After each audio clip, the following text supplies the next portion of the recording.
sweat. I got a bunch of soldiers I can go get. They think they doing something, they ain't no threat. And I ain't fell victim to you hoes yet. No sweat, no sweat. They cry Is that this the StreamYard, right? There's a dog show on the where it's like banners and videos. There's a dog show video. Can you click that and play that? Yeah, it should be there. It's right next to the right side. I'm old school, straight out the city like I'm a new jack. And I was raised in these streets. Now where was you at? See, I'm the type of boss that walk in like where the loot at. And you the type of sucker that real niggas will shoot at. Enough about me and you, cause we know what the difference is. Y'all talk too much like compound sentences. I'm about to murk this beat, hope I don't leave no witnesses. When we slide through, it's real niggas on the premises. You think you done seen it all, but this is just the genesis. Say you wanna run it, you better lace up your tendencies. Ain't about how you can get it, nigga, it's how you finish it. We put get a little more promotion on that if possible.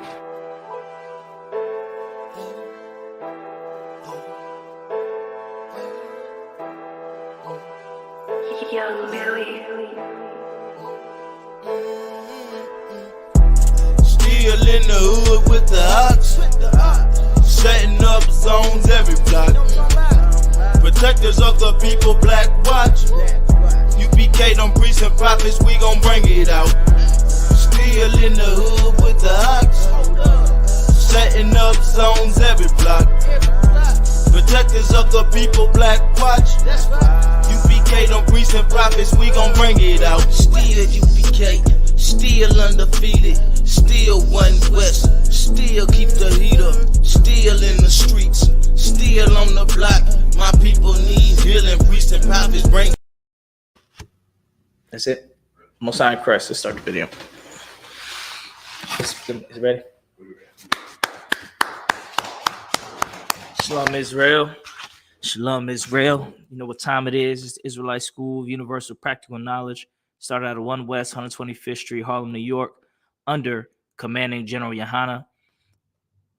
Type your questions in. Put your questions. Let's get the class started off right. If you have any questions about the scriptures, questions about life, questions about anything, questions answered, type them in the chat so we can answer those questions. Here we at the Indianapolis School, we got a few events coming up. Our spring event list. Our spring events, we have a dog show.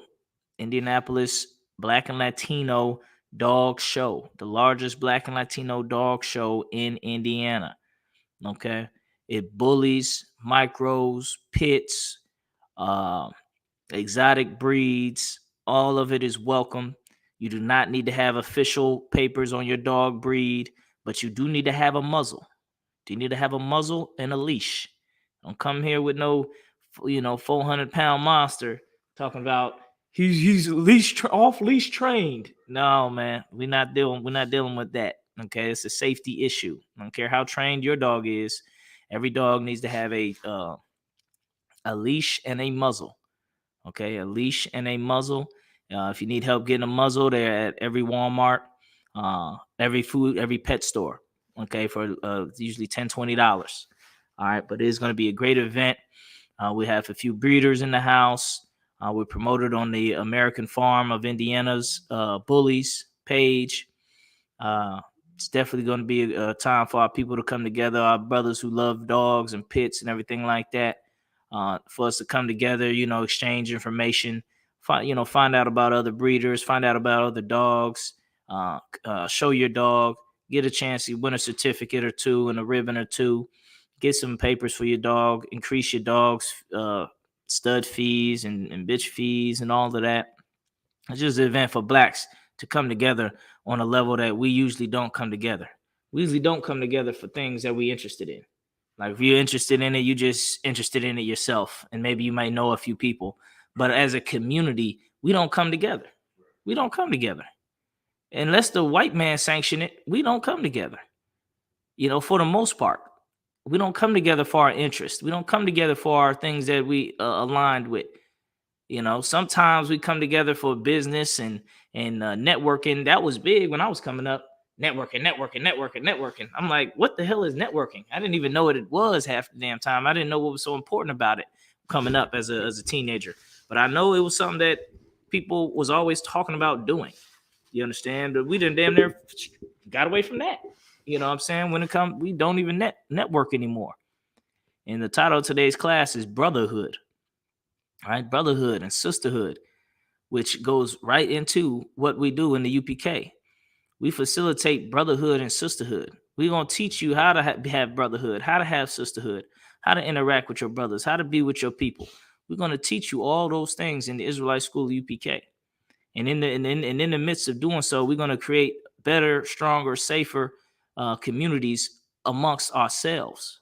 We've been so worried about the white man's what he want. He won a baseball game, basketball game, football game. So we run to those things. He wants you to work hard in different jobs and this and that. So we run to all that, but we don't run to nothing that he ain't telling us to do. He didn't say go to the Christian church every Sunday. We run to that. He tell you barbecue on July 4th. We were all running to that. He tell you get the fireworks. He tell you to go to Christmas. He tell you to get Thanksgiving together. You run to it. That's all we know. All we know is to follow what the oppressor has told us to do, what Satan has told us to do, which is a man-made imagination and religion. When we need to follow the Most High God, you understand? And with doing so, is brotherhood is a part of it. You understand? And we come together. We're supposed to come together on things that we are with our interests, man. If black people love something that's not something that's unrighteous either. I mean, don't come together for smoking weed or come together for shooting and killing your brother. Don't come together for sisters coming together for hoeing and prostituting and being fast and cheating on their husbands. Don't come together for that. The scripture says come together for the good, not for the evil. You understand? So that's what we're teaching our people to do. And we're going to teach you how to do it. We're going to teach and show you how to do it in the way that the Christian church could never do. The Christian church could never bring the black community together, because the Christian church does not have the moral fiber. The moral fiber, and its members do not have the moral fiber to bring the community together. If the Christians bring the community together, guess how many child molesters going to be right around in that event, looking at catching kids in the basements, catching kids in the side of the buildings, grooming kids to meet up with them later and molest them. That's what will happen if your Christian church decided to put an event together. Well, if sisters get in there and gossiping, brothers get in there and cheating on sleeping with another man's woman. That's all you would get from a Christian get together. That's all you would get from a Christian get together is a bunch of gossiping women, men cheating on sleeping with another man's wife, children running around getting high, having sex, and getting molested. That's what the Christian church have bred. Shoot, you don't believe me? Look at Tyler Perry. Look at Tyler Perry. Look what he brought together. He done brought together a whole city behind making movies. The whole city. He got got like 200 buildings in that little complex he done got. He done brought black people together in making movies. I mean, black people we entertain, we make movies, we sing, we dance. We're good at those things, and we have success. Tyler Perry said, "Hey, let's all come together into this this place, and we can make our movies and do what we love to do." What's happening on the Tyler Perry Studios? None but whoredom, homosexuality, child molestation. You understand? These are all things that have already been happening with Tyler Perry. You understand? He was molested child with the Christian church. You understand? And brothers cheating on their wives. That happens in every Tyler Perry movie. So you know what's happening. Yeah, I mean, you don't make a movie about stuff that ain't never happening, because his movies be based on of things that's going on. And so that's what's going on. He talking about he think of Medea when he have sex. Come on now. He said he make Medea voices. What kind of madness is that? He making Medea voices while he's having sex with whoever he's having sex with. And so that's what's going on when the Christians bring our people together. Guess what? The Israelite School UPK, we show you how to bring our people together. We was at that all black party in Florida, Cocoa Beach. We was at that Passover. We was at the Hebrew Academy Awards. That's how you bring our people together, man. You bring our people together under the righteousness of the Most High. You understand? Under the righteousness of the Most High. That's how you bring people together. That's how you bring our community together. All right. So with our spring events, that's one of our events is this dog show. It's an opportunity for brothers to get together, sisters to get together in the mutual interest of dogs under the leadership of the Israelite School of Universal Practical Knowledge. After that, May 14th, we have the Black and Latino City Hall meeting. We'll also be here at our school on 35th and Keystone, May 14th.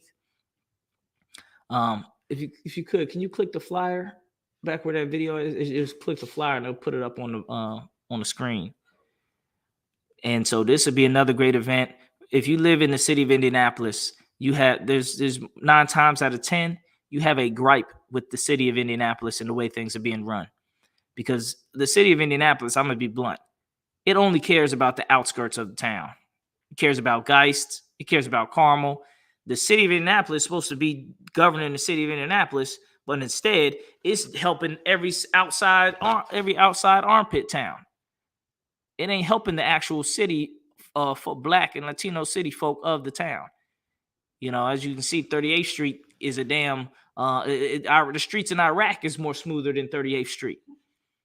And that's a fact. I done seen the movie. I see the videos where they driving in Iraq. They ain't driving over all this crap like we driving over in 38th Street between Keystone and Post and stuff like that. Construction got all this going crazy out here. It's a damn war zone with what's going on in town. And so if we have complaints with the crime, with the way the city's being governed, you know, you bring that. Come to the Israelite School UPK, man. Come to the Black and Latino City Hall meeting. Be 35th and Keystone on May 14th. The Citizens Complaint Office will be on deck. Is due to be in attendance. The prosecutor's office is due to be in attendance. The IMPD is due to be in attendance. A representative from the health department is due to be in attendance. So come on through. Let some city folk here, some city workers and people who high up in the city hear your complaint and be heard.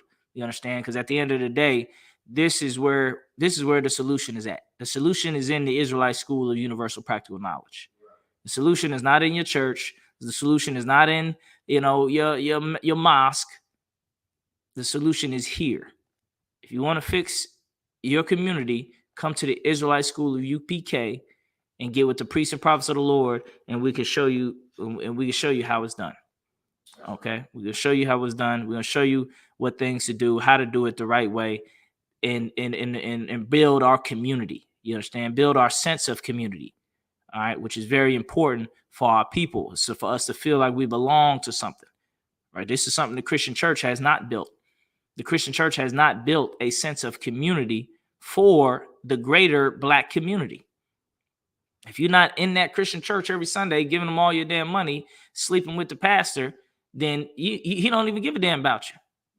I remember I went to a church when I was in the world on 32nd in Fall Creek called Antioch Baptist Church under Bishop Pastor Posley Sr. You know what I mean? Dr. Bishop Pastor Posley Sr. No, Clyde Posley Sr. That was his real name too. Dr. Bishop Pastor Clyde Posley. It's just come on, man. Get off yourself. You can tell he cares about himself more than any damn thing, which he did. They had a basketball, one of the parking lots had a basketball hoop. And when the church wasn't having church, some of the neighborhood kids would come and play basketball at the little court. Why the church had a problem with it and tore down the damn basketball hoop? That lets you know how much Christianity cares about the greater community. When some kids having fun, if it's at the church's expense, the kids can't even have fun. These ain't all church kids, then then I guess F them, huh? Which is basically the spirit you showed when you did that. Sometimes it's not what you say, it's what you do. Not even sometimes. It is what you do. It's not what you say. So that just lets you know the type of care that they cared over there in the Christian churches, how much they care about the community. They don't give a damn about the community. You understand? Because they're not the leaders that God set up for us, that Christ has for us. They're not the real followers of Christ. The real followers of Christ was doing all type of things for the people, man. It was doing all type of things for the people, for the community, for our people, and built our people up to where we ruled in Europe. We ruled after Rome, became rulers. They made Christianity the top religion after we got done with it. So that's great. This is a great event we got coming up. It's May 14th. Come in, see your people who in your community. Flyers will be given out to the mailbox of the 30th and Keystone neighborhood area. There's a lot of black homeowners in this area, so we're gonna be putting them flyers in your mailbox. So man, come through and just learn more about your community. We got to start coming together under the right. Then our final event our final spring event is the lecture, World War III Patience of the Saints Bible lecture. All right, and that's going to be June 4th. It's going to be a great lecture. Promos is coming out. Beware, you'll be seeing them soon. There's only a little bit of time left. World War III is closer than it's ever been. We in the midst of it. It's already started. America's sending millions and billions of dollars to fight Russia. Yes, I said it, to fight Russia. They're not sending money over there for food and shelter for the Ukrainians. They're sending them guns and weapons to fight Russia. The war is becoming more and more direct. And as we know in the Bible prophecy, Russia, once Russia and Africa join in the fray more, they will be fighting against America in World War III. So be prepared. We got some great spring events. So it's going down. So let's get started on Brotherhood. Any questions? No questions? Let's get started on Brotherhood. The title of today's class is Anything Can Be Solved with Brotherhood. I'm going to say that again. Anything, everything, any problem, every problem can be solved with Brotherhood. Okay? I don't care what problem you're going through. If you just broke up with your girl, or she just cheated on you, Brotherhood is the answer. Sisterhood is the answer. If you lost your job, Brotherhood is the answer. If you got into a car accident and lost a favorite car that you had, Brotherhood is the answer. Even if you got repoed, the car got repoed, Brotherhood is the answer.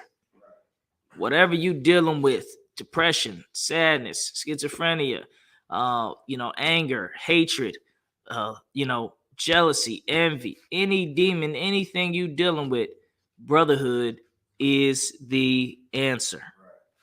Let's get Matthew 5:22. Okay. Brotherhood is what we have to look to, man. We look to the Most High God and Brotherhood. Go ahead. Let's get Matthew 5:22. This is Matthew chapter 5, verse 22. But I say unto you that whosoever is angry with his brother without a cause shall be in danger of the judgment. Oh, wait. Salaki, not that one. Let's do Matthew 18:21.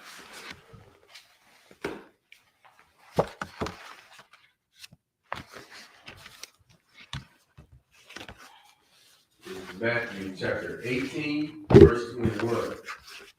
Then came Peter to him and said, Lord, how oft shall my brother sin against me, and I forgive him? No, not that one either. Salaki. 1 John 4:20. Let's do that.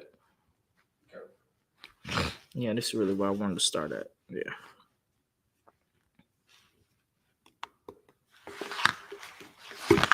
First John 4:20.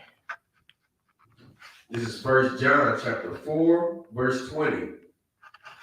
If a man say, I love God, and hateth his brother, he is a liar. For he that loveth not his brother whom he have seen, how can he love God whom he have not seen? Now, how can you love God and hate your brother? And you see your brother and you don't see God. This goes over a lot of people's head because to them, God is in their mind. So obviously they can love God. It's easy to love God because all you got to do is think about loving God and you love God. So they're like, how does this make sense? I know I love God right here. Where do you love him at? Right here in my head. I love him so much right here in my head. That's what I do. I show him love in my head and I think about him and I praise him and I worship him and I pray to him right here in my head. There's God with my love on him. Yeah, so to you, that's how you show your love to God, which is nothing. So to you, hating your brother is you can hate your brother. You can mistreat your brother and still love God. How many cats say they love God when they selling dope? How you selling poison to your community, but you love God?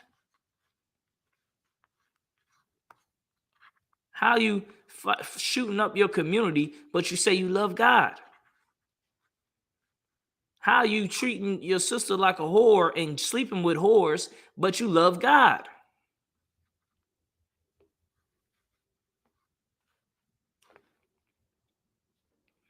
And about a lot of our people kind of accepting that that type of spiel where it's like, yeah, I'm a gremlin and I'm a this and I'm a that and I'm just this and I'm just so badass, blah blah blah, because you got a little pistol, but you don't want to go to war with God.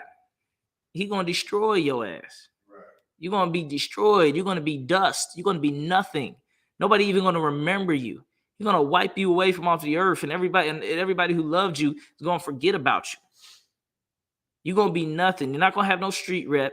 They're not going to put you on no t-shirt. They're not even going to give a damn about you. You understand? You can't box with God and say, well, I'm going to just be wicked and this and that. You gotta fight. You got to fight for righteousness. You can't just accept wickedness. It's two kinds of people. There's a person who something happens to them and it makes them accept it and be evil, be wicked. And then there's another type of person where something bad happens to them and it fuels them to be righteous. It fuels them to fight against that evil thing that happened to them. What kind you think the Lord respects? The one who just says, well, this evil thing happened to me, so I got to be evil too. My heart done turned gold, blah, blah, blah, blah, blah. I got an excuse for being evil. Or the one who says, yeah, some evil happened to me and it made me change my life. It made me become a new person and never do that evil thing and fight against that evil thing that happened to me. Which one you think God's blessing is going to be on? See, because you in that Christian church, you think everything is about crying and getting sympathy and getting care, mercy, and this and that. Everything ain't about that. Everything ain't about crying and begging and pleading and being soft. But your Christian heart, that's what you think. You think if you cry, then that means God is with it. God is real. Because it made you cry. That's how women think. And our nation think like a bunch of bitches, excuse my language, like women. You understand? We don't have the spirit of the Lord, which comes from the Israelite school UPK. And it's not all the community's fault. It's the Christian pastor's fault for pushing that crap. But the point about it is brotherhood, man. When you selling drugs to your people, you're not showing no brotherhood. Why should somebody show you brotherhood? You getting into that selling dope and this and that, and you get snitched on, You like, man, they messed up the code. They ain't stand up by the code, man. Them niggas ain't real niggas. They snitched on me. Just and that dude snitched on me. And now I'm going 5 years. They ain't stick with the code. Negro, you ain't sticking with the code. The code is not to kill and sell poison to your own people. That's the code. You ain't sticking to the code. You preying on your own people. I pray for the brothers who are strong enough to not prey on our people. For the brothers who are strong enough to be poor instead of being rich, but at the expense of their people. That's what I pray for. I pray for that strength. That's a different type of strength. Where he say, I don't care if I'm poor, I'm still not going to sell out and destroy and sell poison to my people. That's the type of strength that is supernatural. Because naturally you say, well, look, I got to get this money. I can't be out here broke. I can't be out here poor. I got to feed my daughter. Right. I got to feed this. I got to do that. A lot of times niggas selling dope, do all that, still don't even feed their daughter. Still don't even feed their kids. Because when you weigh it out in the balance, when your ass go to jail for multiple years, how you feeding them then? Right. Your plans don't even be fully thought out. You doing this to give your child a good life and a better life. And then you go to jail and their life ain't shit anyway. And it's another thing. Who said that your children's life had to be so special and great? Ain't no guarantee that your child got to have a special life and got to have everything that you didn't have and got to do this and can't suffer and can't go through no hardships. Who the hell your kid is? Who you? That's a part of life, going through hardships and struggles. But being, but being right. Not taking the wicked easy route. Well, I gotta sell drugs so my kid can have a good life. Man, make your kid don't have a good life then. Have your kid like everybody else's kid out here who got to eat regular food and don't get all these special Jordans and trips to Disneyland. Shit, everybody else's kids ain't got that. But you willing to sell poison and shoot up the whole community so your kid can have something that all the rest of our kids don't have. Who the hell is your kid? Your kid may have integrity and say, well, look, if this is what it takes for me to have all this, I don't want it. I'd rather be poor like the rest of my friends and the rest of the people, black people. You ain't think of that. You so busy trying to give your kids some great life off of the expense of being wicked. He may have real what's the word? When morals or integrity. Your child might have integrity and say, well, if my dad got to do this evil for me to eat good every night, then I might as well eat noodles and peanut butter jelly sandwiches like everybody else. Because I have integrity and my dad didn't. Then he gonna shit on your legacy. That's how the Lord gets you. Okay, you sell drugs and then you go to jail, come out. Your kid hate drug dealing.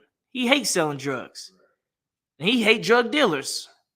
You thought you was doing the right thing for him.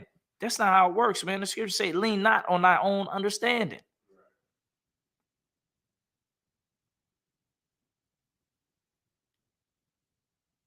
This goes all the way back to brotherhood and even to what I brought out with community. I know if my people is suffering, then I don't mind suffering with my people. I would barely even feel right if majority of my people was suffering, and then I'm getting the easy route and I'm just living good and living easy and they all suffering. I wouldn't even feel right.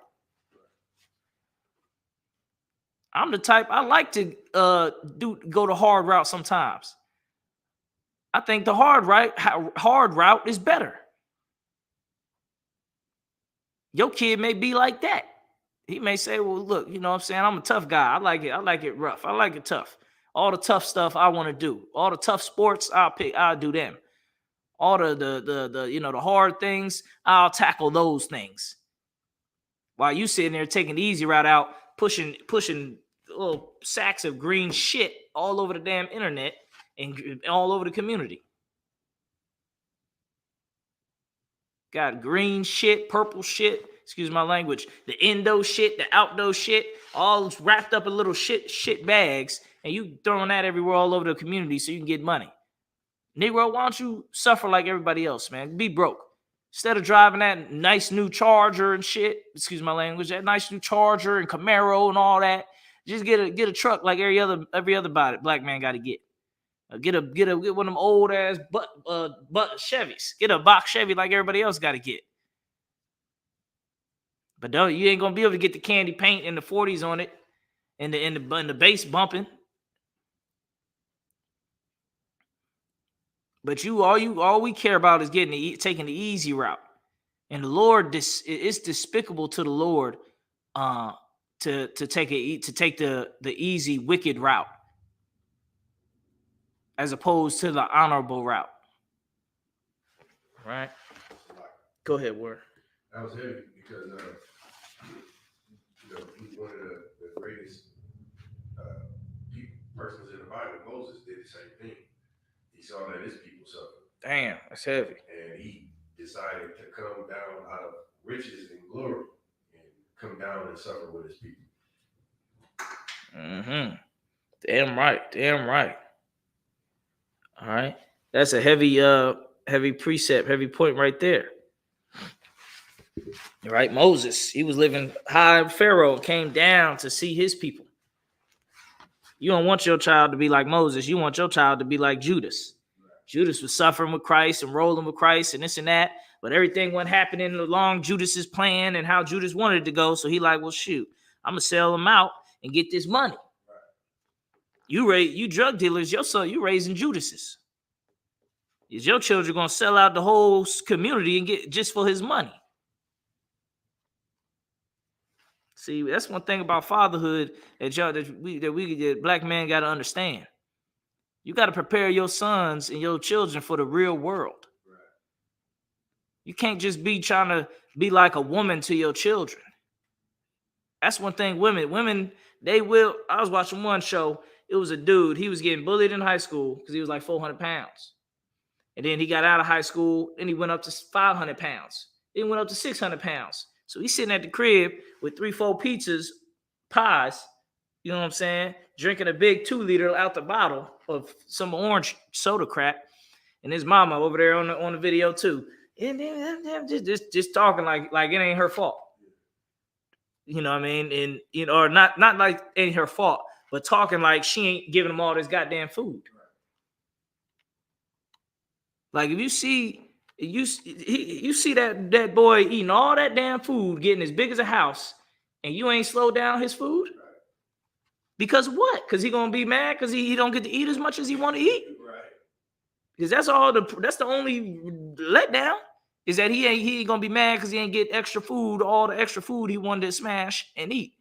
As a father, that's where the father come in, man. A father come in and say, hell nah, man, you ain't getting all this damn food. You already big as a house. You about to kill yourself, son. He's supposed to be there to pick that out early. As a father, you're supposed to toughen up your sons. You're supposed to, let them know what it's like in the real world, that it ain't going to be all just fun and games and you get your way every damn 5 seconds. Right. Women don't understand that. Naturally, they don't. Now, they can get to that understanding, but that's supernatural. That's a woman with some training. You understand? But women, naturally, they're not built for that. They're not built to discipline them children. I know everybody's scared because their mama be beating the crap out of them, but that's just beating. That ain't discipline. Because the same people getting whipped and got welts all upside their body from getting spankings, they not disciplined. They don't create discipline. Right. You get everybody in jail whose mama was beating the crap out of them and ask them, do you feel like you was a real disciplined person?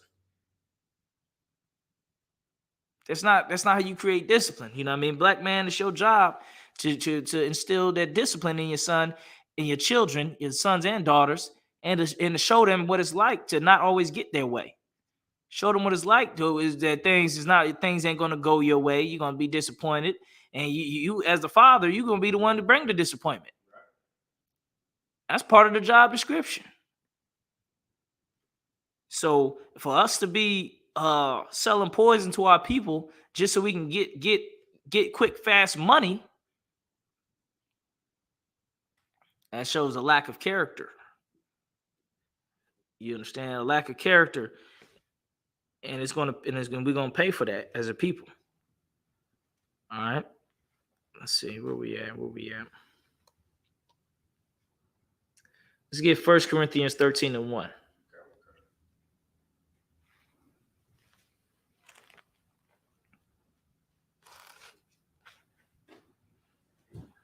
This is 1 Corinthians chapter 13, verse 1.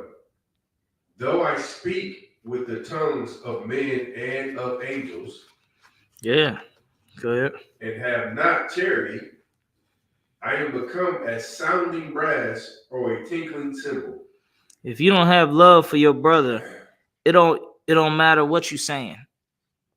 It don't matter what you're saying if you don't have love for your brothers, love for your sisters.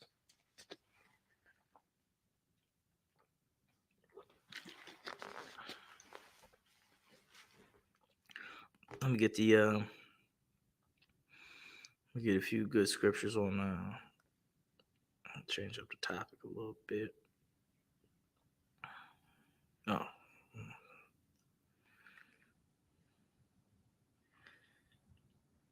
Okay. Go to Proverbs 16:27.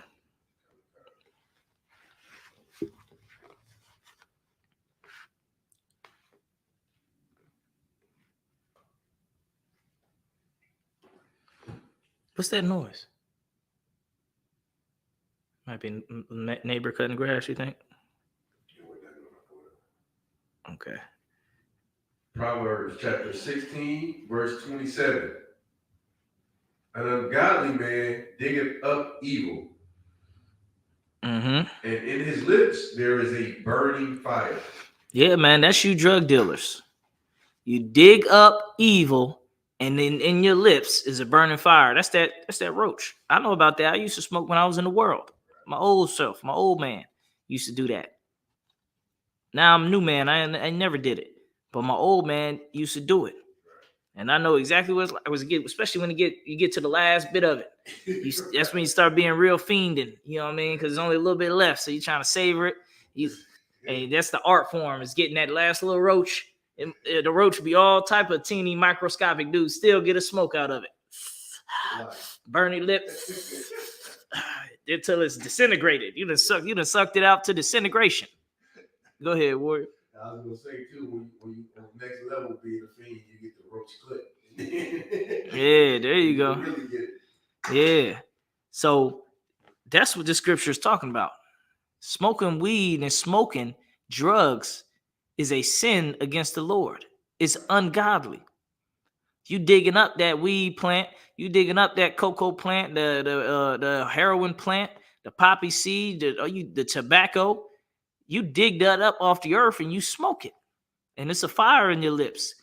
That's a sin against the Lord. That's an evil thing to do. That's wicked. It's ungodly. You understand? So we need to stop smoking. Let's get Ezekiel 8:17. You need to stop smoking, man. Marijuana is a medicine, has medicinal properties when it's taken as a medicine. Pills prescribed by doctors and blah, blah, blah.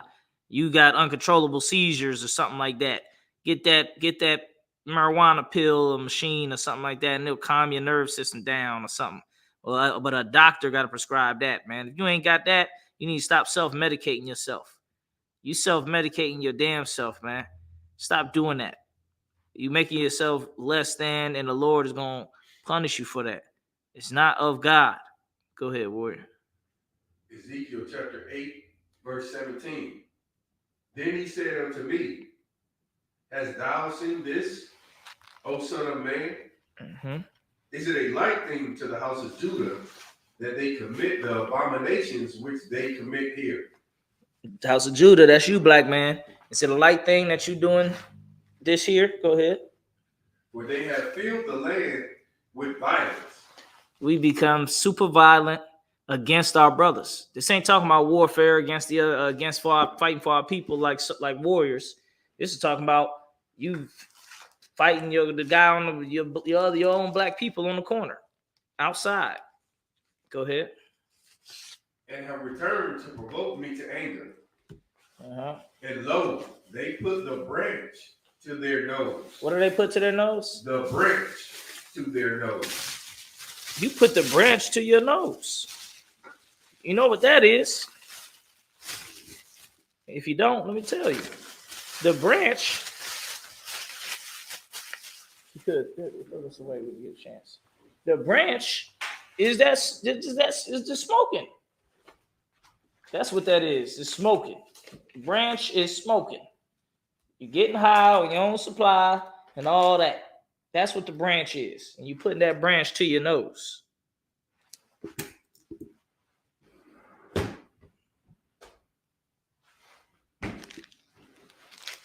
And with that, it increases the violence in the community. If we were to stop smoking drugs, you know how much violence would slow down in the community? You know how much violence will slow down?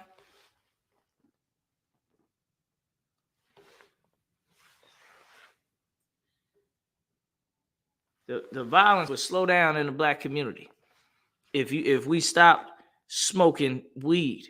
Because even if you're not committing the violence directly, you're financing the violence through buying the drugs. That should be pretty easy to understand. Right. You give money to the guy that's shooting up the neighborhood. We need to stop the violence. Yeah, too much violence, man. People getting shot? Hey, okay, dude selling all the drugs. Who doing all the shooting? Here, $50, man. Here, $100. Oh, I got another guy. Here's a new plug. Here's $500. He's sitting there doing all the wickedness in the world, violent as hell, raping, shooting, robbing, and all that for his drugs. And you financing him every day. Every day he just sit back, getting more and more money. How you think he get enough money to shoot up the block? We ain't ever put two and two together, I guess. Getting all this weed smoking. It's the same with the Mexicans. You helping the cartel shooting and stab and chop off every head down there with El Chapo. When you buying drugs, you supporting the whole underground criminal enterprise, Negro. You got a Negro getting high 2 times a day, spending $20 a day. You know how much bullets you done bought? Right. You helped buy that. You bought the Glock of the other dude who shot that kid outside last week. You paid for that Glock with your drugs that you wanted to buy. You bought that ounce or whatever so you can smoke and whatever and push a little to the side. The guy you gave that $700 to or however many $100 to, and all your friends is giving money to him. He's going and buying that Glock and shooting up the block. Excuse me, I don't even know why I'm rhyming like that. You understand? That's what you're doing when you buy drugs and when you're getting high. You are the reason the neighborhood is getting shot up. You don't want to hear that. How am I doing that? I'm just getting weed and staying to myself. I just get high and sit in my living room. I just explained it. The money from the drugs that you're buying is being used by criminals and by drug dealers to shoot and kill other drug dealers. And the drug dealers half the time don't know how to use none of them damn guns, and they end up shooting up anything.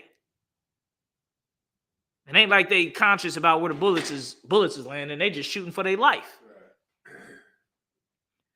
A lot of the cats be acting like they know how to deal with the guns and stuff. I remember one of my cousins was kind of gangster type, trying to act like he, in the streets and stuff, you know what I mean? But that's everybody.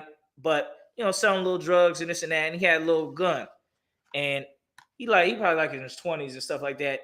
he trying to act like he know how to do the gun and stuff, and he like playing with it, showing it, and this and that, showing it off and this and that. He like, man, I'm like, well, you need to watch it, man. You kind of, a little loose with that thing, you know what I'm saying? And he like, nah, it's cool. It ain't nothing in the chamber. It ain't nothing in the chamber. Look, it was something in the fucking chamber. Y'all niggas with them guns on the damn internet who selling drugs, you do not know how to properly use them damn guns. You do not know how to properly use them, man. Little dudes always making a little rap video. They all got to show their gun in the rap video. You do not know how to use them things, man. And you can, and obviously the wrong people stay getting shot. Really, you need to just cut it all out. Just cut it out, man. Get in the field with the rest of the slaves and work a little regular job until you can come up on something else, a way to get money, or some type of career or some type of skill where you can get money like a regular nigga and get in that field. Don't be scared to get in that field. Don't be, oh yeah, shoot, slaves working. I gotta find another way. I need to. You trying to figure out another way to get out the plantation. Nah, Negro, we all on the plantation. Get your ass on here with us. Stop trying to get rich quick off of some damn drug dealing. You trying to get rich quick schemes off some drug dealing. Nah, Negro, get hard, get down dirty with us, with the rest of us po folk. You see what I'm saying? All our brothers trying to get Gucci belts, challengers, trying to get the hottest thing smoking. Man, you better come up from the mud like everybody else. Coming up from the mud ain't graduating getting out of high school and selling weed and getting thousands of dollars for doing basically nothing but destroying your community. That's not coming up from. They try to make it seem like that's coming up from the bottom. That ain't fucking coming up from the bottom, bro. That's not coming up from the mud. That's not nothing. That's the easy route. Now, I see if you was a dude who was working a job or a shitty job and then, doing work for the community and maybe going to college, that's coming up from the mud because he got to work hard and he don't got nothing. You working easy and got all the money in the world. But the only caveat, the only trick is that you got to destroy your people and sell poison to your people to work easy and get all the money. And so, brothers, we need to stop glorifying that drug dealing crap like that's really, the hard lifestyle, or that's the way to really do it the hard way. That's not hard. That's not the hard way. That's the easy way. That's this easy way. It's hard to go clock in and clock out every other day and have your check taken from you as soon as you get it. Now that's hard.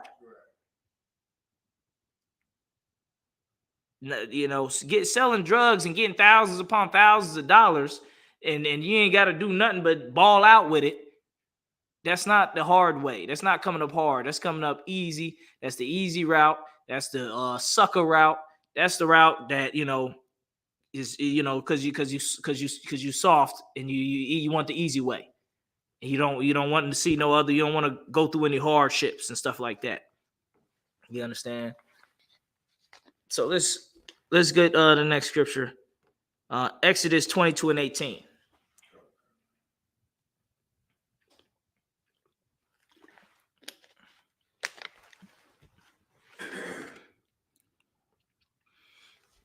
This is Exodus chapter 22, verse 18. Thou shalt not suffer a witch to live. Right. Read it again. Exodus chapter 22, verse 18. Thou shalt not suffer a witch to live. You shall not suffer a witch to live. The scriptures don't even want you to live selling drugs. God don't want you to live selling drugs. Isn't it evident? Isn't it evident that the Lord does not want you to sell drugs and he's not with you? Right. How many drug dealers' friends gotta die before you say, this may not be what the Lord wants?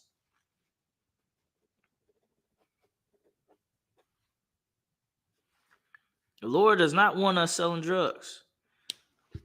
Man, it took me till I was damn near 30 till I could afford a gun. Wanted one for many years, but because I'm not selling drugs and getting all this easy money, I couldn't afford a gun. Now that's coming up hard. All the young cats, oh yeah, look, I got a gun. They got it so damn quick. They ain't even had to work for it. They ain't even have to struggle for it. They ain't even have to want it. They just got it. You know what I mean? Selling a little couple pack, I'll give you a pack for a gun. Yeah. Now you got a gun. You done got it the easy route. Everybody else had to wait and get money up and save and penny pinch and sacrifice. We pay for our gun. That money, we know we need it. You just getting it damn near for free. Selling some little green shit. So like I said before, that's not the easy route. That is that's not the hard route. That's the easy route. The easy route. And you get you a little gun. You ain't trained. You ain't had to train. You ain't had to want it. You ain't had to, desire it or nothing. You just got it real easy. And then you don't know how to use it, don't respect it, end up shooting your friend or something. Or end up shooting up the wrong person or stuff, shooting stuff where it wasn't good. Right. As opposed to, working hard and showing and having discipline and showing grit and grime and fortitude to really struggle to get up the money to legally buy your own gun.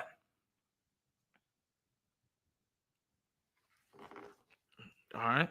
That's the right way to do it. And it's always harder to do it the right way than it is the easy way.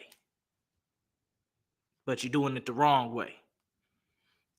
Let's get it. Where we at? Exodus. Okay, that's the drug dealer scripture. The Lord don't want drug dealers to live. So if you're selling drugs, that conversation is between you and the Lord, and it's not going to be good. It's not going to be good. There's one dude on TikTok that I like his videos.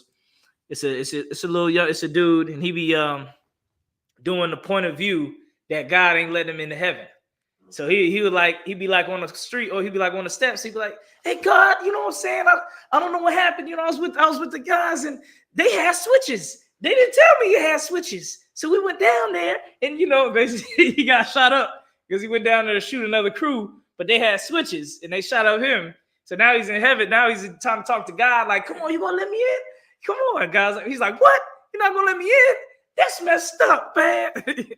And he be doing it real funny and stuff, and like different scenarios and stuff like that. Like, like he made some stupid decision, messed with some girl, and she gave him a disease and he died. And he's like, I didn't know that. So nobody told me that she had the disease. But it's extremely funny. But you know what I'm saying? That's that conversation I do not want to hear. It's gonna be a sucker conversation for you to have with the Lord. You know what I'm saying? But you're not really gonna have no chance. You ain't gonna have no say in the matter when you die. The Lord's just gonna judge you and put you back in the earth based off of what you did when you was alive. Right. So you ain't gonna really have a say like in that skit. All you're gonna do is just be recycled, and then when you have a sucky life when you come back, guess why? Because you was wicked as hell last life. You wasn't shit. And so you gotta pay for this life. All right. Or you decide to do it the right way this time, and you persevere and do it the right way, even though you have a shitty life. You do it the right way, and the Lord bless you, and He can forgive you, and you can get you back on track and bless you again. But like I said, there's two types of people. There's a person where something bad happened, and they become bad because of something bad happened. And then you have the type of person that something bad happened, and they say to themselves, I'm never going to do that. I'm never going to be a drunk. My dad was a drunk. I'll never be a drunk. Or, my mama didn't go to school, so I'm going to do the best in school. And you got the other person say, well, my mama ain't go to school, so why I got to go to school? Why I got to work hard in school? It's two type of people. Go ahead, Ward.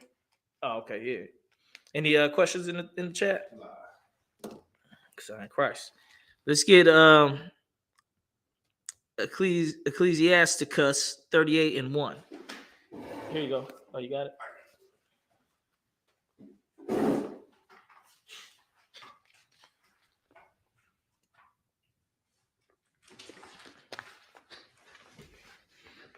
This is Ecclesiasticus chapter 38, verse 1. Honor a physician with the honor due unto him for the uses which ye may have of him. Right there. Honor the physician for the use you may have of him. What does this mean? When you sick, go see a doctor. If you really needed marijuana for your health, go see a doctor. Go see a doctor and get the right health that you need. But don't sit here and say, you know, you need marijuana for your nerves, or you need marijuana for this, or it's recreational, but it's good for you and healthy, this and that. Don't sit there and say that if you ain't went and see no doctor about it. Any more on that? And he shall receive honor of the king.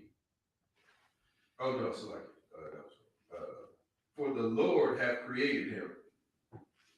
The Lord has created the physician. The Lord has created.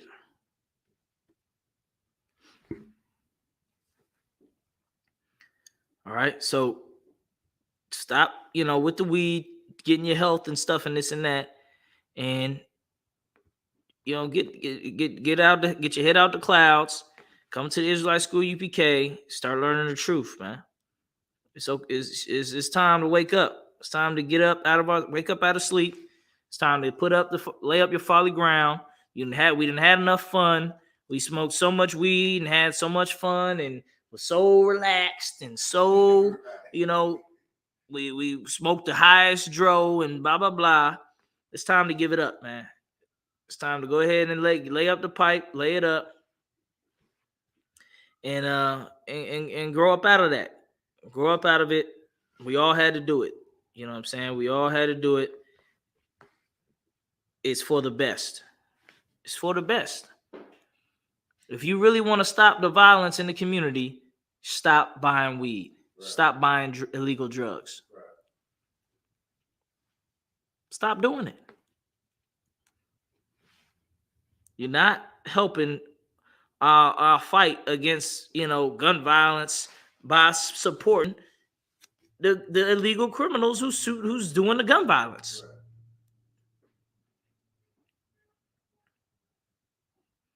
That's why I said when you sell poison to your people, you really selling poison to your people. Like you really poisoning your community. We ain't just saying that to sound good. That's what you're really doing. Whether you know it or not.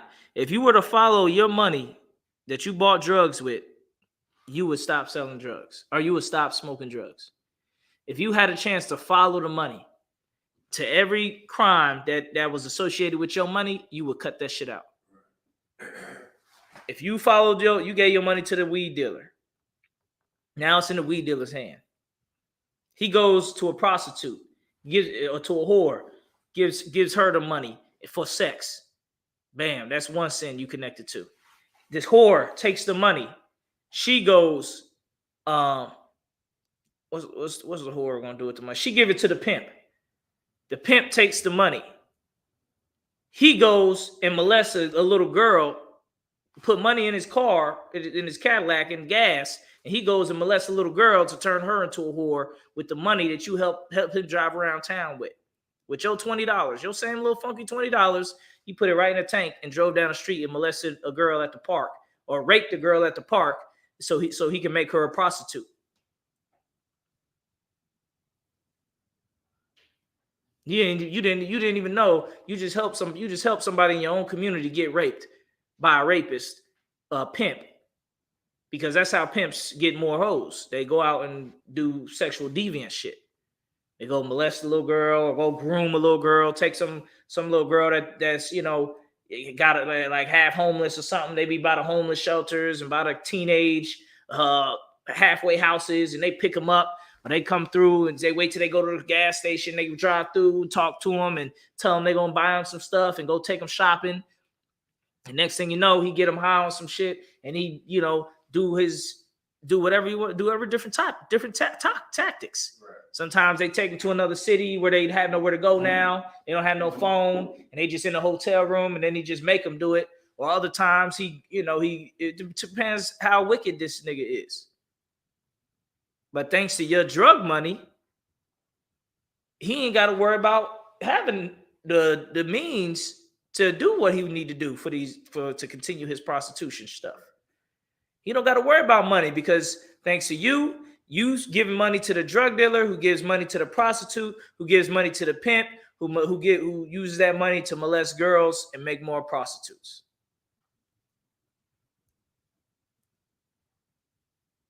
And then the new prostitute, she buys cocaine, the harder drugs, because now she's stuck in prostitution.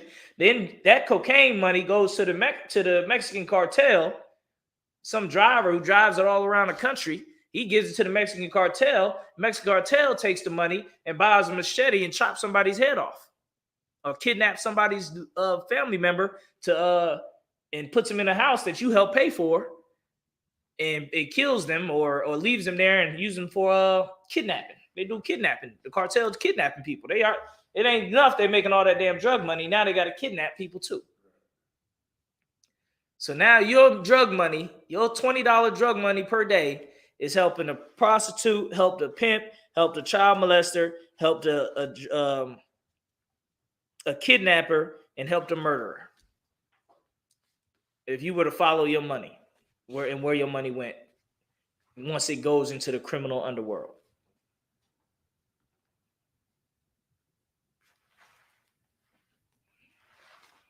But Snoop Dogg, he's on TV going, yeah, dancing with Martha Stewart.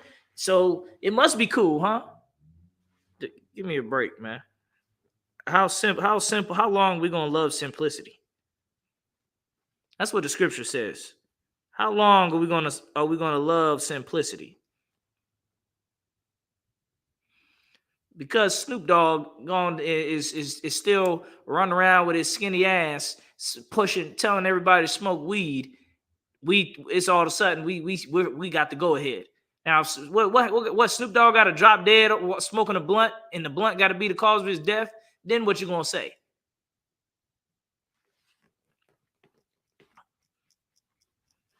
We need to cut it out. We need to wake up.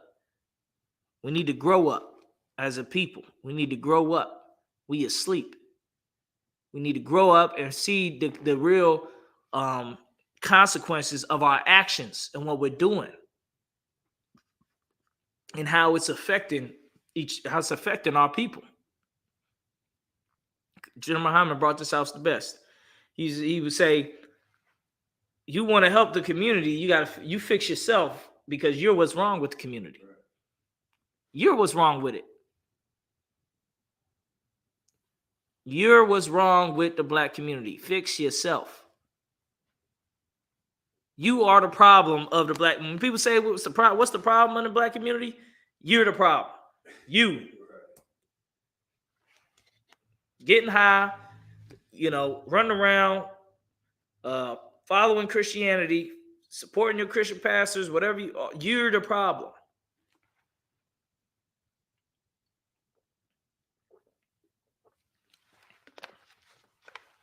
So let's get 1 Peter 1:13.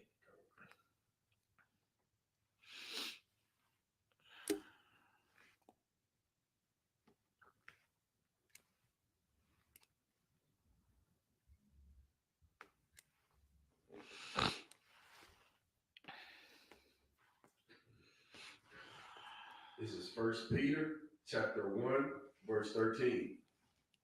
Wherefore, gird up the loins of your mind. Be sober, and hope to the end for the grace that it is to be brought unto you at the revelation of Yahushua Mashiach. Man, gird up your minds. When it says gird up your minds, He means strengthen your mind. Make your mind stronger. That's what that means when it says gird up your mind. Strengthen your mind and be sober. Weak-minded means you're not sober. You got to be drunk. You got to be high because your mind is weak. You can't stand the way the roughness of existence.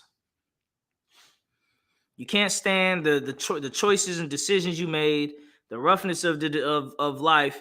You can't stand it, so you got to escape. And you escape by being drunk and high. When the scripture says, don't escape, gird up to be strong against it. We need to focus on our mental strength, and not focusing on getting high. We need to focus on our strength to the Lord as opposed to our strength of getting high.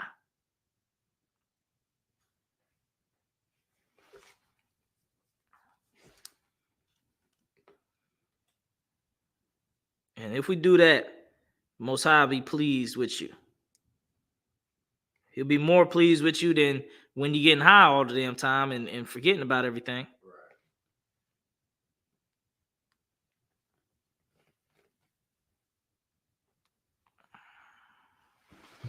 All right.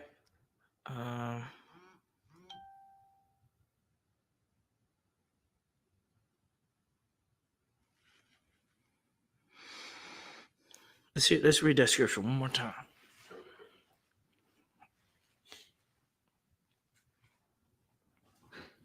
It's 1 Peter chapter 1, verse 13. Wherefore, gird up the loins of your mind, be sober, and hope to the end for the grace that it is to be brought unto you at the revelation of Yahushua Mashiach. Mm-hmm.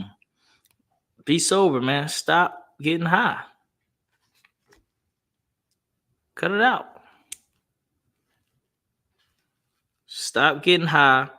Be sober. Right. We started off this class with saying anything can be solved with brotherhood. If you find yourself getting sober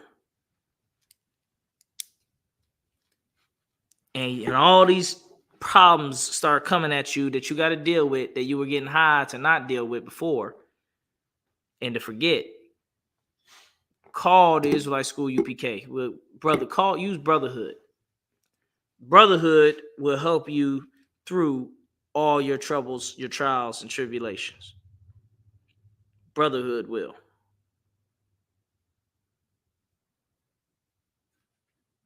That's what you lean on. You lean on the Most High, and you lean on brotherhood and sisterhood.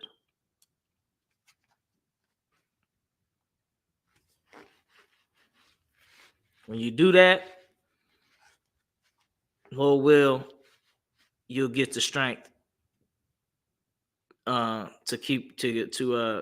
endure. Right. Which is what we're, as a people, we're lacking. We're lacking the strength to endure. That's why we stay getting high. It's the weed smoke is basically getting high is basically a side effect of our depression from our oppression. Right. So we're depressed because we're being oppressed by the oppressor. So we smoke, we get high, and we're not sober because of the oppression that we have to deal with. You understand? We get when somebody bullies you and you get screwed over so many times and there's nothing you can do about it. You get so many tickets, you get so many fines, you get so much harassment by the government, by the state, by people. You know, you got to be like, man, forget this. I got to get high. Right. That's what ended up happening. Child support takes all your money. Right. You know what I'm saying? Your job screw you over, short you on your check, and ain't shit you can do about it. Instead of turning to the weed, turn to brotherhood. Right. Because guess what? We all in the field with you going through the same shit. We getting tickets, getting court fines, getting this, getting that, getting screwed over. Bills is going up higher. Checks is getting skimpier. This is happening. That's happening to us. You know, car broken down, just stopped working. You got to pay a bill and this and that. We getting this. We all, like I said, we all in the field with it. Get with your slaves, with your other brethren slaves in the field, and we're gonna get through it together.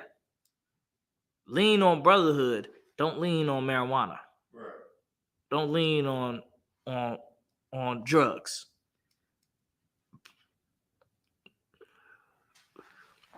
That's something you'll learn in the Israelite school UPK. You'll never learn that in the Christian church. You have something you want to drop on it? Okay. Anybody online with no questions? You'll never learn that in the Christian church. You'll never learn how important brotherhood and sisterhood is in the Christian church, because they have no brotherhood. They have no sisterhood. If they had even an ounce of brotherhood and sisterhood, we would all know about it. There's enough Christian churches for us to know about it. There's enough Christian churches on every damn block in the ghetto that we would know about the brotherhood and sisterhood that's going on in there. Christian church has so much less brotherhood. They don't even put their fists up. Like, that's a sign of solidarity and brotherhood when you put your fists up. You know what I'm saying? Right. Even if you do it to another brother, like, what's up? You know what I mean? Israelite school UPK, that's what we do.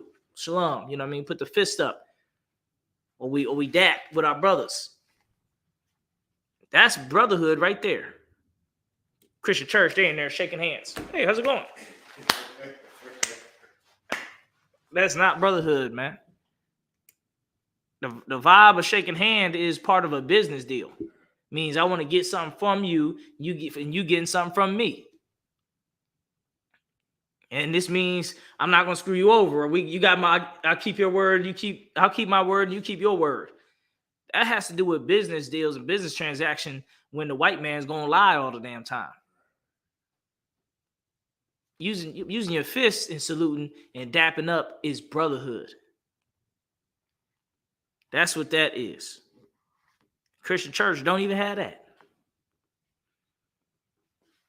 Christian church hate black people so damn much that we was at an event this past weekend at this Martin University here in Indianapolis, and the officer Shanya brought up how black women need to submit to their husbands. A sister got up and was talking about that's causing division, and tried and asked us to refrain from saying stuff like that. We said, hell no, we're not going to refrain from saying nothing like that. We got up on the mic and said, nah, what the brother's saying is 100% correct. Azar cut her good. He said, you didn't hear, because she was like, I'm thrown back by this. He said, the reason y'all thrown back by this is because you didn't hear the question. You know what I'm saying? The question was, how do we stop the question was about domestic violence in teenagers and in our community. How do we address domestic violence? And what the brother said was spot on. Women respect black men more, and you're gonna stop a lot of this violence. We ain't gonna play like we stupid, like we boo-boo the fool out here. You sisters out here beating the hell out of every brother up and down the street. We just gonna tell you the damn truth, man.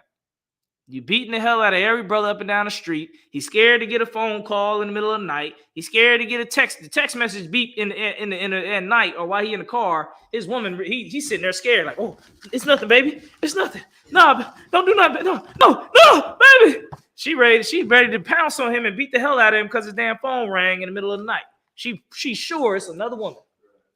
Shit. And even if it is, that don't give you no right to put your hands on him. But according to this Christian church, that's causing division. We can't speak on that. Fuck it. Excuse my language. Get the hell out of here. You understand? We blaze so hard on her, she end up leaving. She end up leaving. I thought she might have just like left to cool off. Shit, that bitch actually left. This whole thing was supposed to be about community and stop the violence and because it was a youth panel for kids to be on the panel and speak. It's supposed to be about the kids and everything. She done left the damn spot because we don't want to agree with her, and we bringing out the truth. That's how little brotherhood and sisterhood Christianity has. Like even if you don't agree with them, they're ready to abandon the mission. They're ready to abandon the whole. Like, damn, at least if you didn't rock with us, at least stay to support the kids that's on the panel. You said, fuck them kids. I'm leaving because I don't like what them guys said. And I don't like what was said over here and over there. That's no brotherhood, sisterhood whatsoever, man. ISUPK would never do something that dishonorable. We would never come to an event that's about bettering our community and leave the event because the people don't say something different that we don't agree with or something. Now, we would leave an event. Don't say that. But we ain't going to do it for that reason. You understand? If the event's positive and it's about something greater, we're going to be in there. You know what I mean? But if it's unfruitful, we're going to leave. But that sister that's what basically she got cut. So, you know, that's what she deserved. She's some big head Christian sister because she got a degree or something that she think, you know, her shit don't stink all of a sudden. No, I'm gonna tell you, it actually do. We smelled it. We smelled it all the way from across the auditorium. Go ahead, Warrior. I was going to say too, it proves that Christians really don't believe what they stand for because don't nobody agree with us, and we stay and we have a whole party by ourselves with our topic. You know, you get somebody disagree with you as a Christian, you up and leave instead of standing and trying to validate your point. Christians don't really believe in nothing; they just live off their emotions. Yeah, and even that, the event wasn't even really about us. We just had a side combo off of the event was about the youth panel. Our kids and supporting our youth and speaking and caring about our community. She don't give a damn about that. You Christians don't give a damn about that. Okay? You really don't. So where we at in the scriptures? Let me get another scripture. That's why majority of people that do drugs are Christians. Majority of people that do drugs are Christians. They're not Hebrew Israelites. And they sure as hell not in the Israelite school UPK.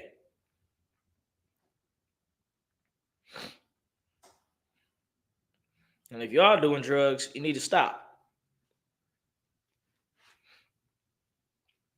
Getting high and all that, just need to stop. I already brought out the scenario of what you supporting with that drug money. The girl got molested at the park. You helped that child molester do it when you bought them drugs.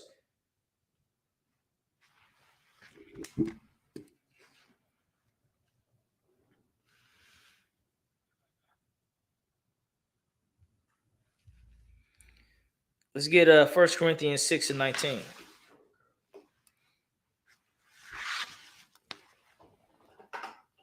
You want this heater face towards you? It's kind of hot. Yeah, 1 Corinthians 6 and 19. This is 1 Corinthians chapter 6, verse 19. What? Know ye not that your body is the temple of the Holy Spirit, which is in you? Now, I know you heard this one. Your body is a temple. And it is true. Your body is a temple. You can't fill your temple with drugs and think you're going to be pure and think you're going to be moving in the right spirit of the Lord, because you're not. When your body is full of drugs, you basically moving like Satan wants you to move. You are a slave to them drugs. You work for drugs. You live for drugs. You eat for drugs.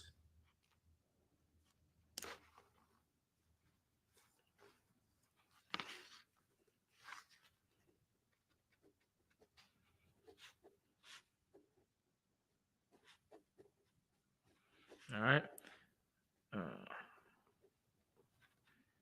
If you have any questions, type them in.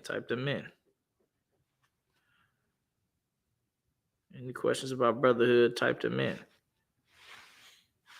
All right. But yeah, read that scripture one more time. This is 1 Corinthians. 1 Corinthians chapter 6, verse 3. Oh, sorry. 9, 6 and 9. 9. Know ye not that the unrighteous... Oh wait, no, that's not. It might be 19.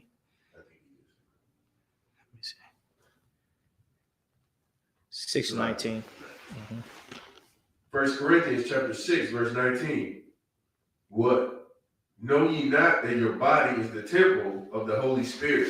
Don't you know your body is the temple of the Holy Spirit? Your body is where the Lord resides. It can be where the Lord resides. Do you think the Lord is going to be residing next to cocaine and weed and pills and mollies and Percocets? You think the Lord is about to share you with mollies and Percocets? Think the Spirit of the Lord is about to be with you while you got a ton of weed smoke in your damn lungs. You think the Lord's in there with the weed smoke too? What kind of God you think that is on this earth? You think he a damn fool? You think he a damn sucker? He's not trying to be with you. He's not trying to be with you and with weed smokes and with marijuana and drugs. He doesn't want to be with you while you're doing that. His spirit's supposed to be in your body, but instead, drugs is in your body. His spirit's supposed to be controlling your body, but instead, drugs are controlling your body. Drugs are telling you what to do.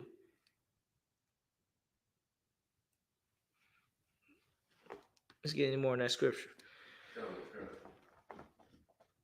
Which is in you, which ye have of God, and ye are not your own. You're not your own. That's why I brought out about the community. The things you do affect us all, affect the black community. The drugs you buy help the drug dealer survive. Right. You help the drug dealer survive and thrive and get guns, and you help him shoot up the block, and you help him when a drug dealer starts sleep with a whole bunch of all the girls in the neighborhood and community and turn them out and messing them up. You helped him do that. Who you think paid for that car he got? How you think he got that? Who paid for that chain he got? Who paid for that cell phone he got? But you mad that the drug dealers is getting all the women. There'd be dudes complaining about that too. Why women like bad boys? Why women like guys, drug dealers and this and that? Negro, you giving the money to the drug dealer for the women to like him. Don't you know that? He in the club with all this money because of you.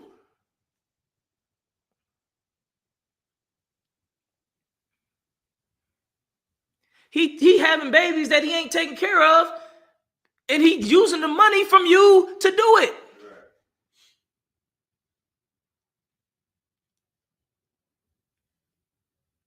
You clouding his head with all this fast money he making off your simple behind.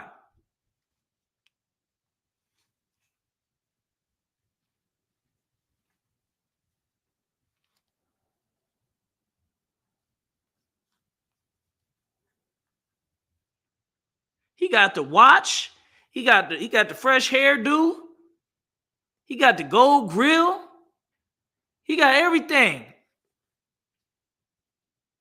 Because you giving him drug money.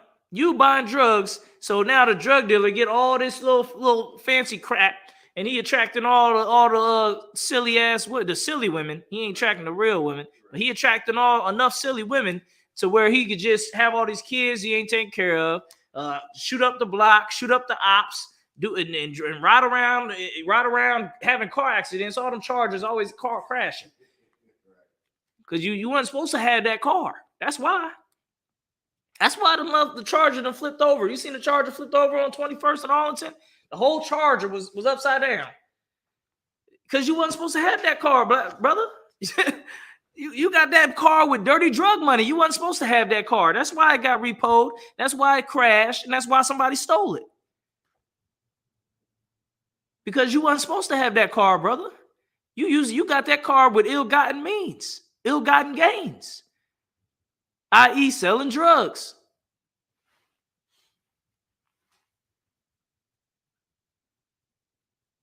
But so the brothers got all the Chargers, they got the Challengers, they got the Scat Packs, the SRTs, the Red Keys. They got all of that because your simple behinds keep buying weed every day. Actually, you buy weed every day, so the drug dealer get to ride around town in the Hellcat demon car, crash into my car, into your car, and everybody else's damn car, and mess up all the fucking shit in the community. Knocking over street poles, running over kids and shit. Because he got to go 150 miles an hour down a residential zone. This is what you doing. This is what you supporting when you buy drugs, man. You supporting all this stupidity in the ghetto because you want to get high.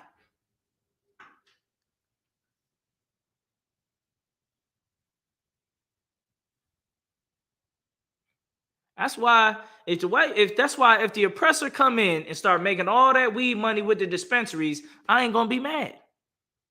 Put the drug dealers out of business, man. All you drug dealers some of you is kind of smart guys. You could become a mechanic, or you could become a construction worker, or you could become a dude who, do some real skills and, help maintain the world with a real trade. You can do that. That shit ain't impossible. You know what I'm saying? They act like if they can't sell drugs, they ain't got nothing. You got plenty of shit you can do, brother. Don't sell yourself short and think that all you can do is get high and sell drugs. Remember, I started the class telling you anything can be solved with Brotherhood. If you're in Indianapolis, you need a job, man. Come to the Israelite School UPK. We'll get you a job, man. We'll help you get you on your feet, man. We'll get you something going, man. Don't come in here thinking you're gonna do some get rich quick shit crap. Don't think you're gonna come in here and it's like selling drugs. You're just gonna get a charger, you're gonna get the gun, and you're gonna get your money in your pocket, and you get your free time just run around the city causing havoc and being a damn menace. Don't think that's gonna happen. You're gonna have to struggle up in here and get it the right way, get it out the mud, the real way to get it out the mud. You're gonna have to do that. Work 2 jobs sometimes, work a crappy job, move up, get a better one or something, then get some equipment, then you can start your own job and shit. Start your own career, do your own thing, be an entrepreneur. But selling drugs ain't no entrepreneur, man. Selling drugs is an easy cop out. That's for the easy guys who need it easy. You can't really lift the heavyweight like regular men have to do. You got to take the easy route. You got to get the money quick, get the money easily. You can't do the heavy lifting like us other brothers got to do to get money, which is actually apply ourselves and work hard and all that shit that is part of life.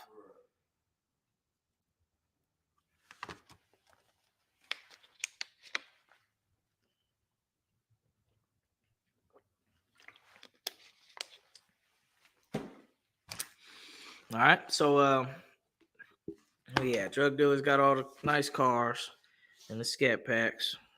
Where we at now? James 4:7. All right, and that's what we supporting in the black community. We supporting all this foolishness. People in Chicago wondering why Chicago always getting shot up and got all the crime and it's all this foolishness going on in the city. It's because you buying so much weed every damn day. Everybody in Chicago smoking weed. Even the cats that just regular cats smoking weed. You supporting the little dudes who shooting up the corner. You just help them shoot up the corner. You helping them by buying weed from them. Go ahead, Warrior. is James chapter 4, verse 7. Submit yourselves therefore to God. Resist the devil, and he will flee from you. Man, the Lord don't want you to smoke weed, so resist the devil, man. Resist the devil, he'll flee from you. What it say to do? Resist the devil and what? And he shall flee from you. What's the rest of it say? So like James chapter 4, verse 7. Submit yourselves therefore to God. That's it. That's part 2. Yep. Submit yourself unto God. God don't want you getting high. God don't want you to have the scat pack. God don't want you to have the pistol with the beam and the AR with the drum, because you really can't afford that shit without drugs. He don't want you to have that. It ain't for you to have that right now. Come to Israelite school, UPK, submit yourself unto God, learn how to have brotherhood so you don't gotta shoot up no damn body. You don't sleep with another man's woman, so you won't have to shoot up somebody. Learn how to get your own woman and not deal with these hoes that you're dealing with, sleeping with everybody. That's a lot of these shootings got to deal with some hoes. You mad because he slept with the hoe that you slept with. She sleeping with everybody, bro. She for the streets, man. You heard Future? She for the streets, man. Don't shoot up the block for her. If that woman cheated on you, you had 2 kids, you had kids with her, you got passed with her, and blah, blah, blah. She done slept with your homie or slept with some other dude or slept with the op. Let her go, man. You free of that hoe. Right. Let her go, man. Get you a better woman, man. Let that hoe go. That's a lot of these shootings is about hoes. You mad because this dude getting all the hoes, so now you want to shoot it up. Now you want to shoot up some stuff. A lot of times, cats is trying to be like little slick robbers, trying to rob the plug and rob it. They always trying to do that. I'll buy 10 pounds of weed off of you. Actually, make it 100 pounds. I'm making 1,000 pounds. I'm gonna be there with $500,000. He ain't coming there with nothing but his pistol to try to rob. Then they got a pistol. They just shoot each other up. That's what a lot of times be happening too. Or you go over some spot, over some hoe house, dealing with some hoe, and she got all the dudes over there setting up to rob you. Submit yourself unto God so you can get out of that garbage. You won't be going over a whole apartment, and when you leave the apartment, some dudes come out and rob you at gunpoint. Because you submit to God, you're going to say, I can't deal with you because you a hoe. I could tell by your Facebook account, your Instagram. Look at the way you dressed. You a whore. You got them big eyelids, them big eyelashes. That's all you really need to know. She got them big eyelashes. Leave that hoe alone, man. Get your woman with some regular eyelashes, brother. Stop with the foolishness. Get your sister with the regular eyelashes, brother. And even if she ain't got the fake ass and the fake titties and the crazy numbers of the waist and all that, get with the sister who don't got all that, brothers, and then you won't get robbed at gunpoint. Then you won't be the op of somebody else, because now he want to shoot and kill you because you slept with his hoe and he done found out. You got a baby with this hoe, and her baby daddy want to kill you because he still love that hoe. Come on, man. Don't get part of that, man. Leave them big eyelash women alone. What else they be having? A lot of times that fake hair, man. And they be having that long fake hair. You got to watch them sisters, man. No, you might want to avoid some of them, man. Now, if she got the braids or something, that's one thing. But I'm talking about that fake weave that's just like super long, especially if it got colors, brother. If she got all type of colors in her hair, you need to get some counsel before you deal with that sister, man. If she smoke weed, don't deal with her, brother. Don't deal with her. She ain't no good. No sister smoking weed any good unless she figuring to stop smoking, or she did it a few times. She don't do it. I'm talking about sisters who really smoke. You ever seen them sisters who really smoke? They smoke like a dude. They sitting there, got a blunt sitting on the couch like with their legs out. Don't worry about that sister, brother. Leave that woman alone. Leave that hoe alone. She's no good for you. What else is some good signs for brothers need to watch out for?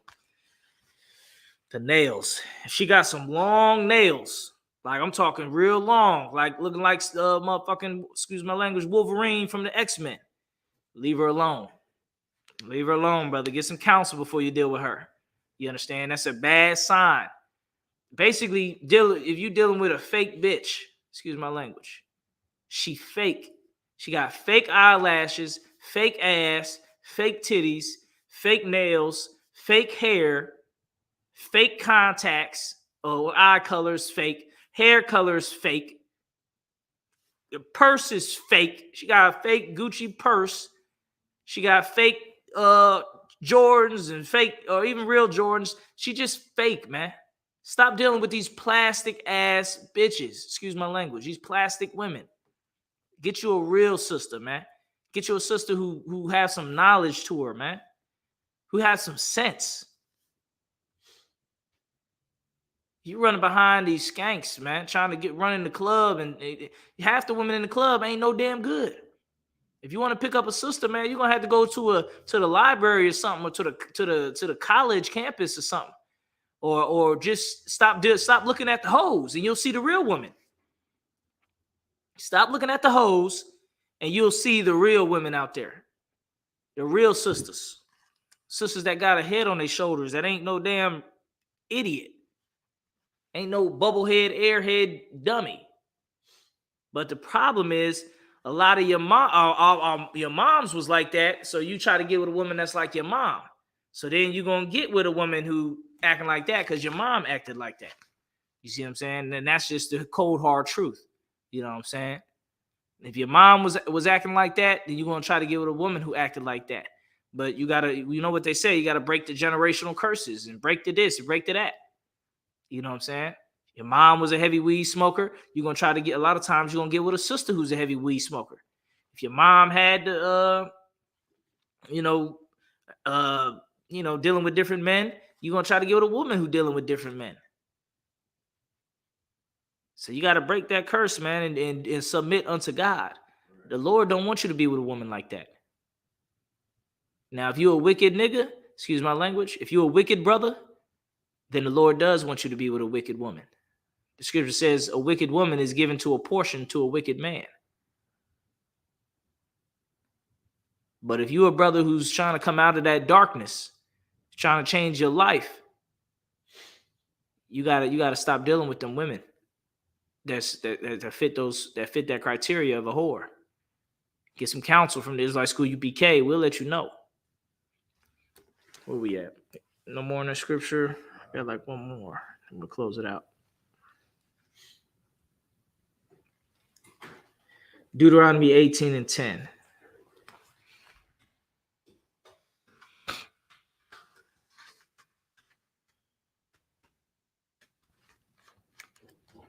This is Deuteronomy Chapter 18, verse 10.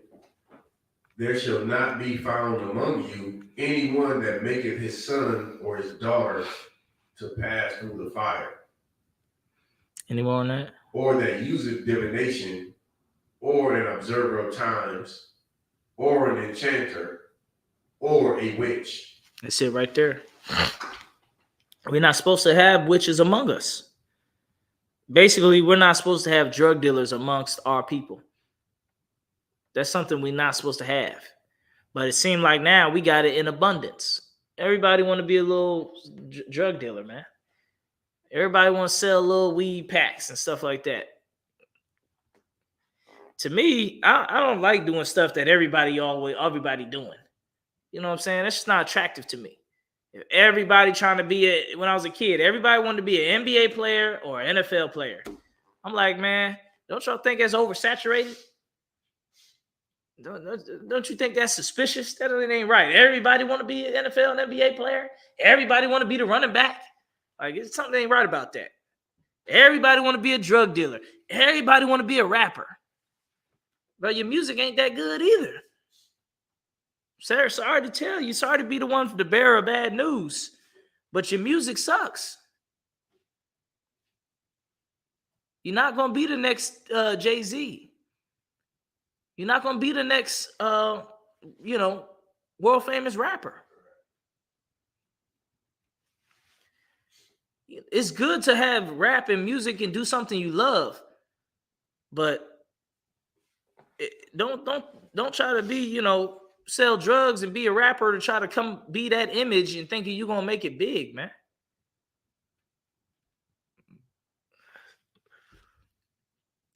A lot of the musicians you look up to, they're not even real street guys. They in college and stuff like that. They done went to college. They done went to a music school and this and that. You know what I'm saying? You look up to like guys like Lil Wayne and stuff like that. Lil Wayne wasn't a street guy. He like a music head. You know what I'm saying? He's not a street guy. He think he had all them guitars and doing rock and roll and shit. He a weirdo. He just like rhyming and stuff like that, but he ain't a street guy, man. He was getting molested and stuff, man. You didn't know? The guys he was with, he was having sex with those men. A lot of these rappers you look up to, they're not what you think. It's the glitz and the glamour got you hazed out, man. They're not like that.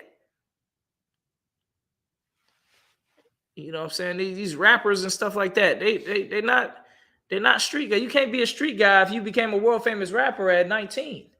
You see what I'm saying? You ain't been in the streets long enough. You ran the streets as a kid.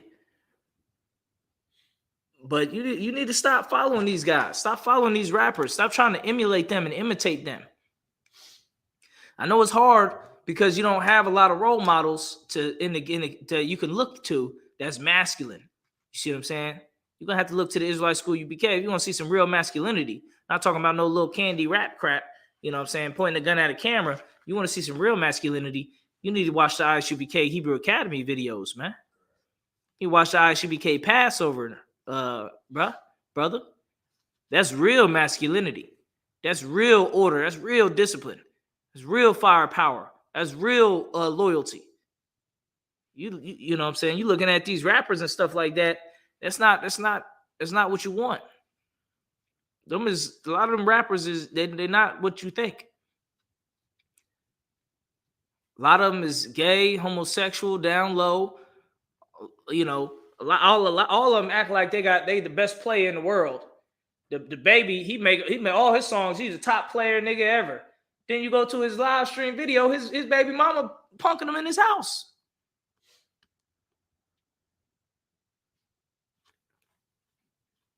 That's what I'm trying to tell you. You gotta stop watching these damn music videos thinking that these cats is really like that. They not. They're not fighting the real fight. They fighting their brother. And it's easy to fight your brother because your brother is your brother. That's like you as a kid, you beat up your little brother in the house. It's easy to fight him. Why don't you go fight them niggas up the street? Why don't you go fight them white boys up the corner? Why don't you go fight them? You ain't about to fight them. You want to fight your brother in the house with you, in the community with you. Yeah, it's easy to fight your brother because you know your brother and you know if you're stronger than him, but you ain't really trying to fight the real enemy. The real enemy is the oppressor. What you doing to fight against him? You ain't standing toe to toe with against the oppressor like the ISUPK is. A lot of your rappers answer to a white man on every rap song he make. You think he the coldest rapper and he got his own tape and his own mixtape and he owned the rights to his own music and he this and that. I just looked at the concert schedule for Chris Brown and Lil Baby. Not Da Baby, the other guy named Lil Baby. I looked at the concert schedule this year. It's freaking insane. They got them niggas working like slaves, man. They got like 30 cities in about 2 months. They got to do a concert in 30 cities, man.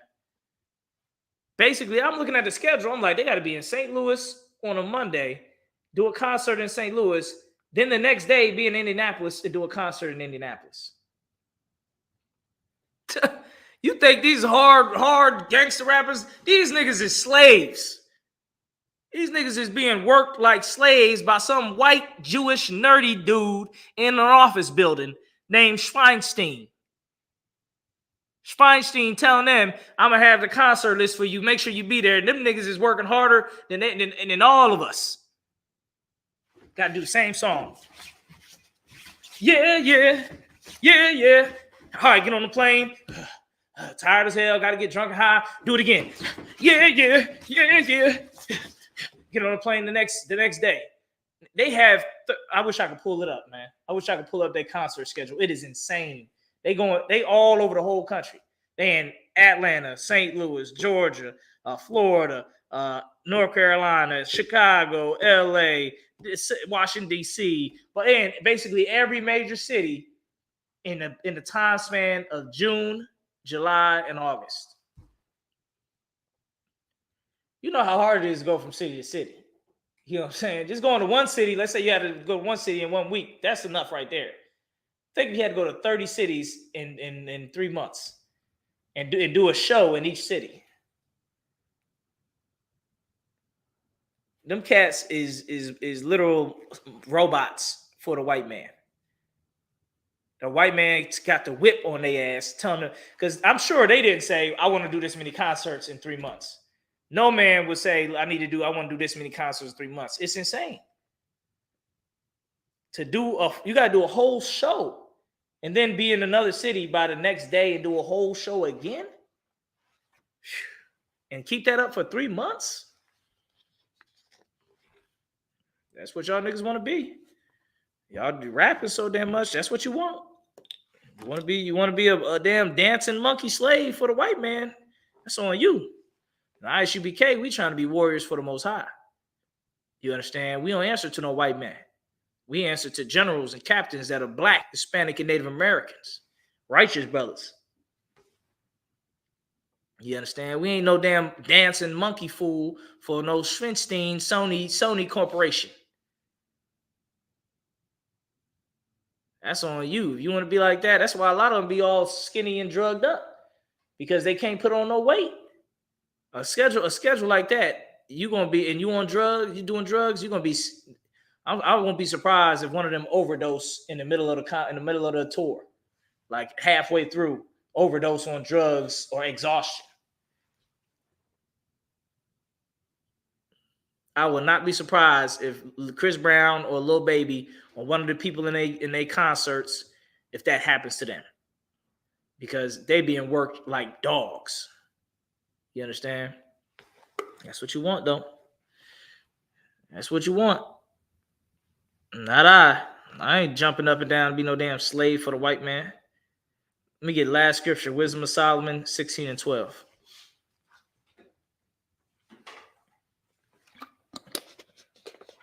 I'm gonna show you their concert schedule. Let's see if I can find it.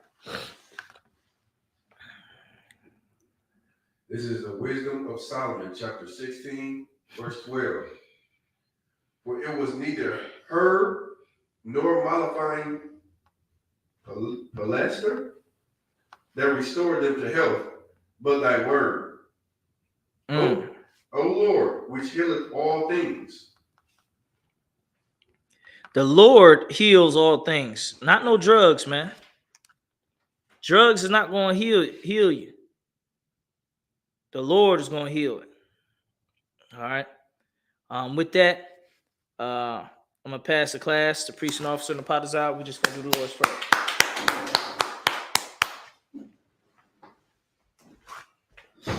Slack.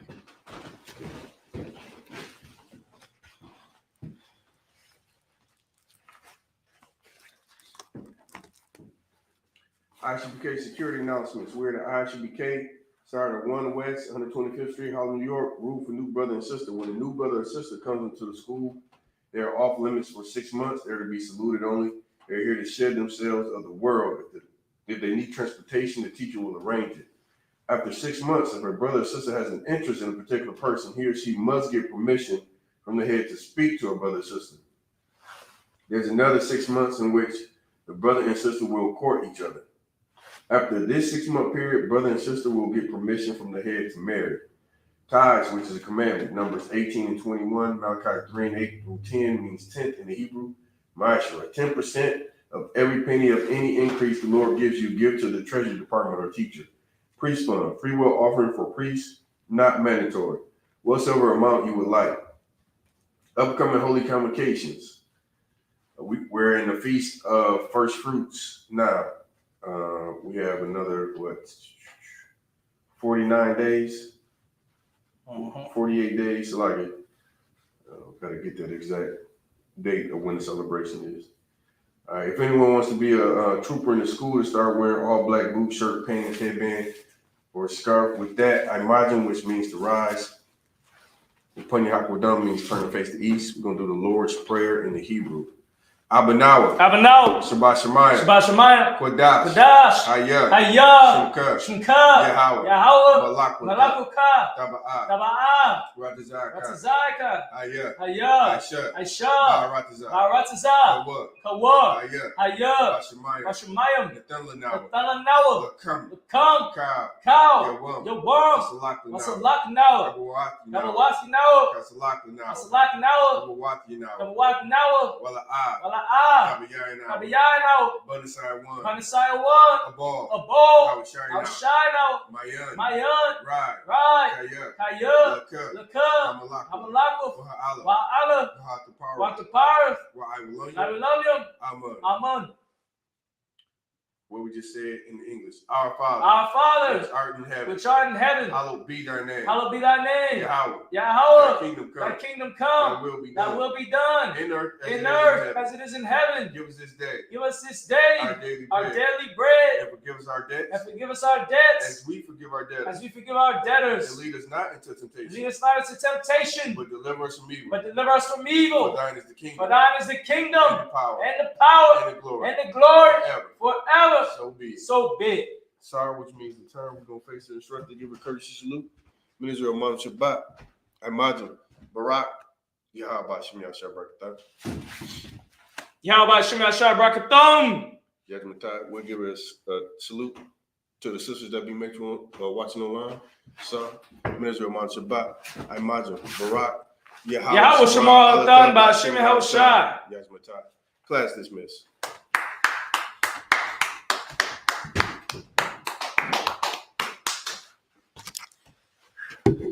It's kind of good to be back at it.